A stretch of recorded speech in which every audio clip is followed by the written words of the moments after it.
What are 5 investing principles in real estate that we can take from the greatest investor ever, Warren Buffett, and rest in peace, Charlie Munger? Again, folks, I think there are lots of things that Charlie and Warren have put out over the decades of investing, their letters and the like. We're going to have this conversation with the one and only Coach Carson. Coach, I know you've been thinking about this. You created a top 5 investing themes. Why don't you go ahead and go through those, and I might throw in a couple of my own. I love it. All right. Well, as you know, because you and I've talked a lot, Warren Buffett and Charlie Munger are big. I'm a big fan of their thinking and just how they invest. But I think the most useful thing is to apply it across the spectrum. You know, they buy businesses. They've owned some really amazing businesses in Berkshire Hathaway. But I think their principles apply even more to real estate investing. And so I'll just go down the list, and then I want to hear your feedback too, because I think it's interesting. The first thing that I reviewed with them was they always recommend that you invest inside your circle of competence. And to me, I see so many this mistake myself sometimes, but also just so many people when I'm coaching other people in real estate investing. They listen to a podcast, they listen to a YouTube thing, and they're like, "Oh, that strategy sounds cool, like co-living or rent by the room or short-term rentals or blah blah blah." You know, whatever this niche or strategy is, and or even a different market. You know, this market across the country is great. I've heard it's got great rent to price ratios. But is that inside of your circle of competence? Like, are you good at that?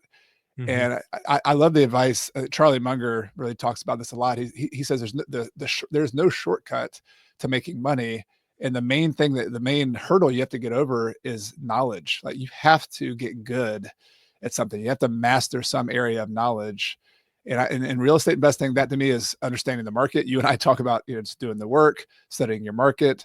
It might be going deep on some little subject. It might be like you're really good at remodels. You're really good at short-term rentals and leasing and figuring out the niche of how to price your short-term rentals. It might be that you're really good at some acquisition strategy. I know people who buy properties at auctions, at the foreclosure auction, and they just study that stuff like they're getting a PhD in Yeah. the local auction. So I guess that's number one, Michael, is like there's no shortcut. You have to stay inside your circle of competence. And if you step outside of that, you're asking for trouble and investing.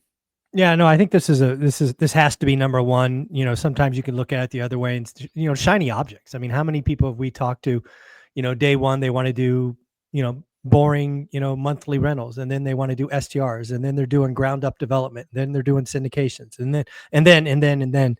So yeah, figure out what your circle of competence is, invest there, and then also realize it takes consistency. Right, that's another thing that you saw from both Warren and Charlie is that they were remarkably consistent, and they realized that getting wealthy takes time. This is Yeah. not a get rich tomorrow thing. So I love number one. What do you got for number two? Number two is all about the moat. So think Mm. about a castle. A castle has a moat, and I think this is probably one of the number one investing principles is that you have to buy a business, an investment that has a competitive advantage against every other investment out there in the market. And so to me, real estate's a really good example of this. Like, they buy businesses that have competitive moats, usually like a brand. They buy Coca-Cola, and it's like almost impossible to replicate the brand that Hmm. Coca-Cola has. It's almost impossible to replicate the brand that Apple has, for example. So they buy brands, and those are really good moats, obviously. But in real estate, each little property we own, I think, is like a little cornered resource. And there's certain properties that are much more rare and hard to replicate and have a competitive advantage than others. For example, I like to buy properties that are very close to the campus of the university where I am. So Clemson University. I like to also buy them on a bus line. I like to also buy them that are walkable to like little coffee shops and things that you can. And so when you start like narrowing all those things down, those are all the things that most of my tenants and the people who want to buy my properties, that's really in demand. They love those things. And yet, if you were to go out and build the same house that I own or the same multifamily property that I own, you could build it 2 miles out, but you wouldn't have this convenience of being close to those things, those specific locations. And so that's what a cornered resource is to me. That there's a moat around that. It's almost impossible to replicate that exact location, that convenience. The only thing that new builders can do is go out and build it on the edge of Hmm. town, and that is a competition in a way, but they don't have the same location. And so I think there's probably other ways that we could talk about for have competitive advantages, but location is the big deal. No, I think a moat is, again, if you're going to talk Charlie Munger and Warren Buffett, that's definitely a key to theirs. And again, a moat to me in our world is nothing more than your buy box, right? What are you looking for? Yep. And again, lots of people get distracted, right? They may come into having a buy box and then they get distracted and they look elsewhere, and then they don't get the economies of scale, and they don't get the learnings and all of that. So love number 2, moat. Number 3. Number 3 is to buy with a margin of safety. Yeah. So the quote from Charlie Munger, I keep on quoting him because I'm reading him more recently, is that price is what you pay, but value is what you get. And there's a delta. Yep. There's as an investor, you want a delta, right? You want to have the most simple example in real estate investing. If you buy a property that's worth $400,000 and you buy it for 300, you're buying with a margin of safety. There's a gap between what you bought it for. But that's kind of the simplistic way of looking at it. If you can buy cheap, if you can buy low, great. But I also look at a margin of safety in how we borrow money as well. Yes. And today is borrow low, rent high. I think is like the number one way to make money, is because interest rates are 7 or 8%. If you can figure out a way to borrow at 5% with subject to creative financing, seller financing, other ways to get cheap debt, that's another margin of safety. And really the essence of all of these, buying it low, renting, borrowing low, is that the future is uncertain. We don't know exactly what's going to happen. Is even if we think we're brilliant and we can figure out this market's going to be amazing, what Warren Buffett would say is like most of us are bad at predicting the future. Most people in general are bad at it. So we have to, yes, predict the future, but then be humble enough to know that we aren't really sure. So just buy with a margin of safety just in case. No, I mean, I'm reminded of the pain that I saw people go through in the great financial crisis with those ARM resets. I'm reminded of all the LPs losing their money today because they got into bridge debt unknowingly with GPs.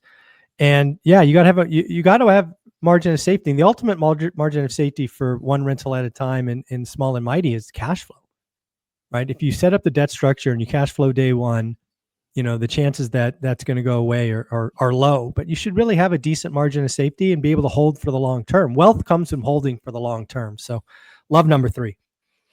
All right, number 4 is closely related to all the other ones, but it's about being patient.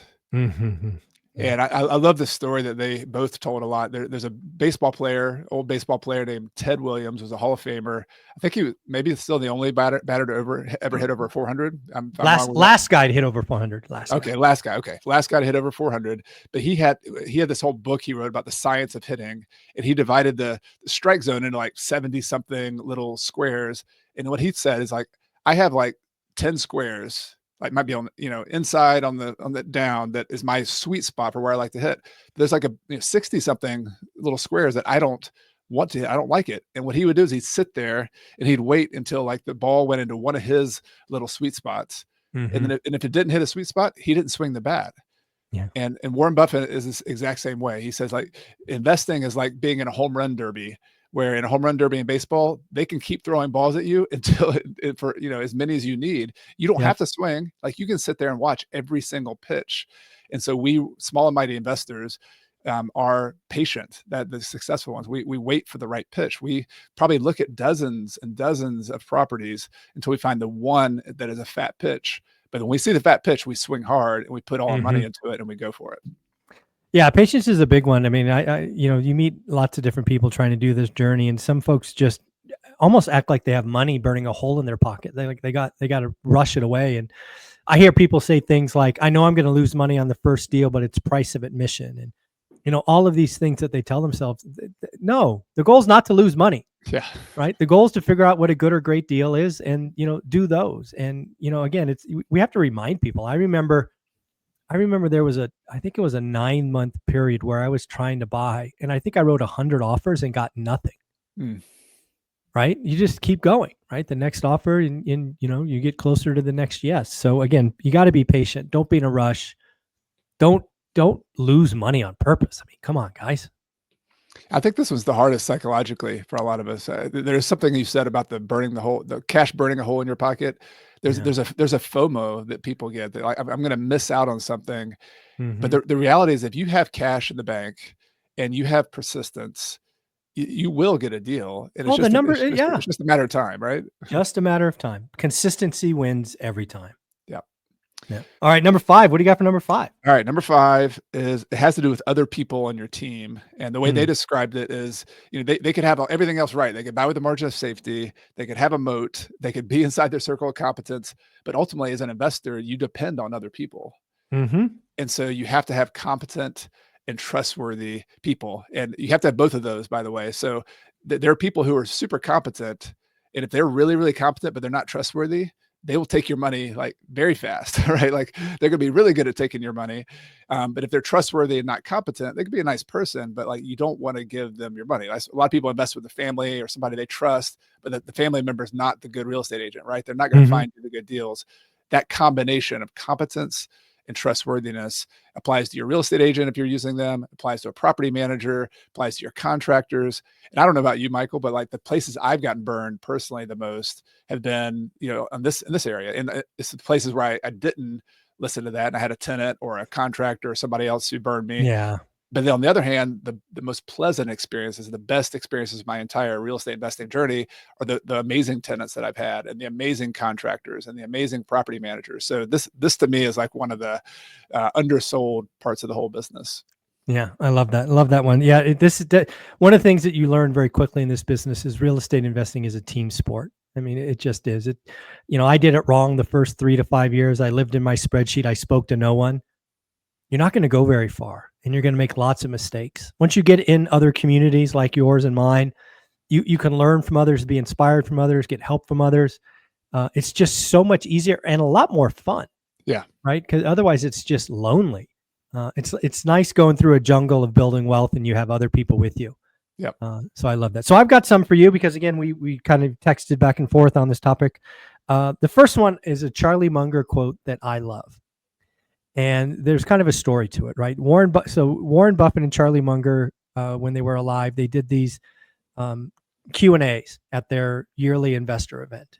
And at one of the events, somebody asked them, what should the average person do? And Warren Buffett, like good old Uncle Warren, basically said the average person should just do index funds. And, he went on for a while, but that was basically his answer. Just buy low cost index funds. And then Charlie always does what Charlie does.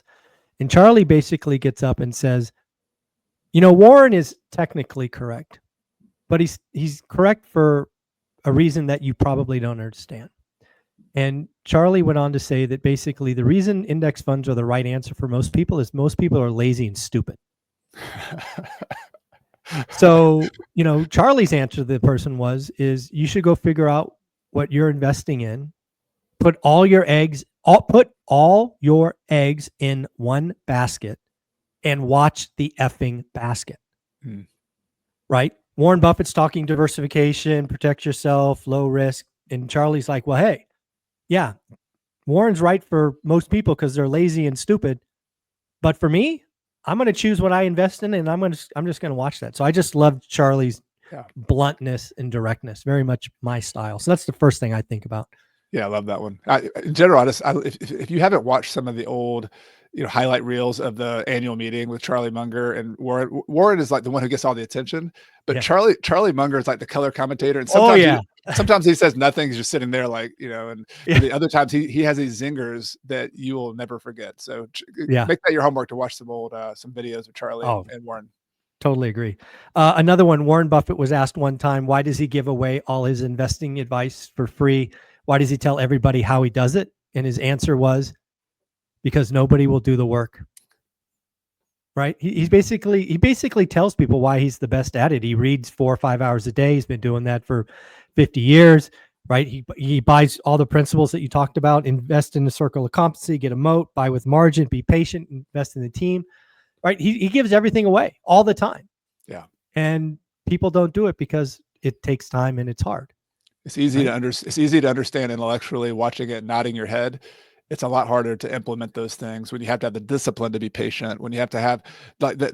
We said circle of competence number 1. That sounds like just check that off the list. No, that means you are like everything. Studying. Yeah. You're studying for months and years. Yes. And even if you're brand new, like what does that mean? That means you study every single sold comp in your neighborhood, in your market, and every single property for sale. And if Michael and I came to your town and we rode around with you, if we pointed to a house, you'd be able to say, that house sold for $355,000, right? That's Yeah, exactly. what they're talking, because nobody will do that. Yep. No, I totally agree. And I got one more for you. And this is a classic one I learned way back in when I was getting my MBA. Basically, Warren Buffett's idea of buying companies was, we are not trying to buy bad companies at cheap prices. We are trying to buy good properties at fair prices, kind of Yeah. your value and price. But it really, in real estate, that means a lot, because how many people have you bumped into over time, especially California investors, who say, I can't buy here, so I'm going to go to X because X is cheap. Mm. Again, it's not about buying cheap properties at great prices. It's about buying good properties at fair prices. And I think a lot of real estate investors get that wrong. I think a lot of investors look at spreadsheets instead of the real world. And a lot of investors have been burned buying cheap properties. Yeah, let's translate that. You might have a deal that looks like a deal because it's 60 cents on the dollar, 50 cents on the dollar, but that deal might not be as good as an amazing location that you buy for Exactly. 85 cents on the dollar. Correct. Meaning you will make more money on the 85 cents on a dollar property than you will on the 50 cents on a dollar property. And that's hard to understand at first, but that's the truth. Well, not only you're going to, I mean, let's just break that down, right? When you say make more money, it's all around. You will likely make net cash flow higher, maybe not month to month, because maybe, a few months there's no turnover in the cheap property. But when you look at a year or certainly multiple years, your cash flow will be higher on the good property at a fair price. But number two, appreciation, right? The cherry on top, it will be much higher on the good property at a fair price. And, people just don't understand the full picture of real estate in wealth building. Yeah, love those bonus ideas. Those are some of my favorite quotes and ideas as well. Awesome. Well, Coach, where can people find you? If you search for Coach Carson on YouTube or on your podcast player, have a new episode every Monday and most Fridays. So we'd love to connect with you there, or you can go to coachcarson.com. Thank you, buddy. Take care. Thanks, Mike.